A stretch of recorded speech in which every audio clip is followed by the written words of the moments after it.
Allá por 2018 se firmó una ley que, según se decía, iba a revolucionar la industria de la música en plena era del streaming. Pero, a ver, ¿de qué iba realmente? ¿Era para pagar más a los artistas? ¿Una ley contra Disney, como se ha dicho por ahí? ¿O era otra cosa? Pues bien, vamos a desgranar qué hay de verdad detrás de la famosa Music Modernization Act. Mucha gente, cuando oye hablar de esta ley, piensa enseguida en Disney. La idea de que fue una especie de ley anti-Disney es quizá la confusión más grande que existe sobre este tema. Así que vamos a quitarnos eso de la cabeza desde el minuto uno, porque entender lo que esta ley no fue es el primer paso para pillar su verdadero y muy importante propósito. Y es que la historia real, la de verdad, es mucho más importante de lo que parece, sobre todo para cualquiera que hoy en día cree, publique o simplemente escuche música. Así que vamos a sumergirnos en lo que de verdad pasó en 2018. Vale, para entender por qué hizo falta una ley así, tenemos que viajar un poquito al pasado, a cómo estaban las cosas antes. Y si tuviera que describirlo con una palabra, sería caos. Un auténtico caos. El sistema de licencias musicales de Estados Unidos estaba completamente desfasado, no servía para la era digital.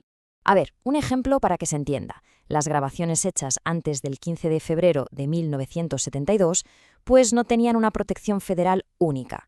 Su defensa legal era un puzzle que dependía de un montón de leyes estatales distintas. O sea, el dueño de un temazo de los 60 tenía que meterse en un laberinto legal diferente en cada estado para proteger sus derechos. En un mundo digital y global era una auténtica locura.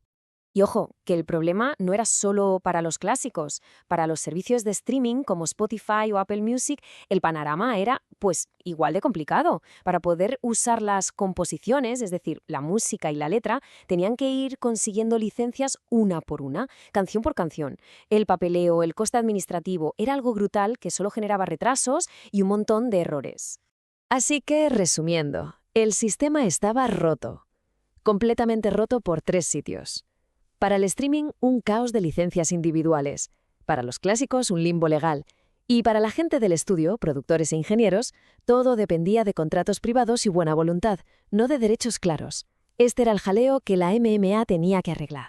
Y aquí es donde, por fin, entra en escena la Music Modernization Act, la famosa MMA. Se diseñó como una solución integral, un plan de choque para estos 3 problemas a la vez. Vamos a ver cómo esta ley atacó cada uno de ellos de forma muy estructurada. La ley se dividió en 3 grandes bloques, 3 títulos, cada uno enfocado en una pieza del puzzle. El título 1 para el lío del streaming, el título 2 para proteger los clásicos y el título 3 para asegurar que los productores y su equipo cobrasen. Una hoja de ruta muy, muy clara. Y aquí viene el que es probablemente el cambio más revolucionario de todos, el del título 1, la creación de una licencia blanket o licencia general. Se acabó lo de ir canción por canción. Ahora, los servicios de streaming podían conseguir una única licencia, una especie de tarifa plana, para usar catálogos enteros. Y para gestionar todo este tinglado se creó una entidad nueva, el Mechanical Licensing Collective, o MLC. Pasemos al segundo problema, el de los clásicos. ¿Qué hizo el título 2? Pues básicamente los metió a todos bajo el mismo paraguas, el de la ley federal. Y esto, que parece simple, fue un cambio brutal. De repente, los dueños de esas grabaciones tenían herramientas legales claras, y las mismas en todo el país para reclamar si su música se usaba sin permiso. Y finalmente, el título 3, también conocido como la AMT Act. Esta parte se centró en la gente que está detrás de la mesa de mezclas. Lo que hizo fue algo fundamental. Convirtió lo que antes era un depende del contrato en un derecho con todas las letras. Formalizó una vía legal para que los productores, mezcladores e ingenieros recibieran sus regalías directamente a través de Sound Exchange. Ya no era un favor, era la ley. Muy bien, la ley sobre el papel suena fantástica. Pero vamos a lo que importa, a la pregunta del millón. ¿Quién vio el dinero? ¿A quién le llegó de verdad la pasta? Vamos a ver cuál fue el impacto real de la MMA. Pues los que más notaron el cambio, y de forma directa, fueron los que a menudo no vemos en el escenario. La gente que está, digamos, detrás del telón. Compositores, las editoriales musicales, los dueños de esas grabaciones antiguas y, por supuesto, productores, mezcladores e ingenieros. La ley básicamente desatascó las tuberías para que el dinero les llegara a ellos. Un dinero que antes muchas veces se quedaba perdido por el camino. Pero, y aquí viene el gran matiz, el punto clave. ¿Qué pasó con el artista principal, el que canta, el que vemos en la portada de Spotify? Pues para ellos el efecto fue mucho más indirecto. ¿Por qué? Muy sencillo, porque la MMA no se metió en los contratos que los artistas tienen con sus discográficas. La ley arregló y ordenó el sistema de licencias, sí, pero el reparto del pastel entre el sello y el artista siguió dependiendo de sus acuerdos privados. Y todo esto nos lleva de vuelta al principio, recordamos, a esos mitos que rodean la ley. Ahora que ya sabemos de qué va realmente la cosa, es el momento de desmontarlos de una vez por todas. Mito número 1, el más famoso, que fue una ley anti-Disney. Falso. La realidad es que esto va de licencias musicales.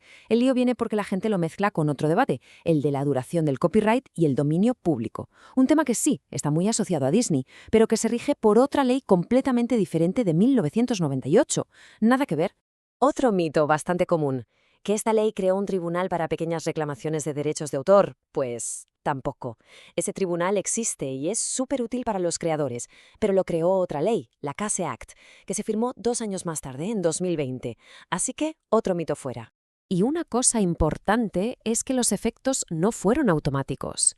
La ley se firmó en 2018, sí, pero su corazón, ese sistema de licencias blanket, no empezó a funcionar a pleno rendimiento hasta enero de 2021. O sea que la modernización fue un proceso que llevó su tiempo. Y si queda alguna duda de lo necesaria que era esta reforma, hay un dato que lo dice todo. La votación en el Congreso de Estados Unidos, 415 a 0. 0 votos en contra. Unanimidad total. Demócratas y republicanos estuvieron de acuerdo en que el sistema antiguo sencillamente ya no servía. Entonces, si tuviéramos que resumir el legado de la MMA, esta frase lo clava. No fue una revolución que lo cambió todo, sino una modernización estructural. Muy potente, sí, pero muy enfocada en problemas súper específicos de licencias, de datos y de pagos. Fue, en definitiva, un ajuste de cuentas con la era digital. La MMA fue un paso de gigante, de eso no hay duda. Pero claro, la pregunta que queda en el aire es, ¿se ha modernizado ya por completo el sistema de derechos musicales? ¿O fue esta ley solo el primer gran paso en un camino que todavía se está recorriendo?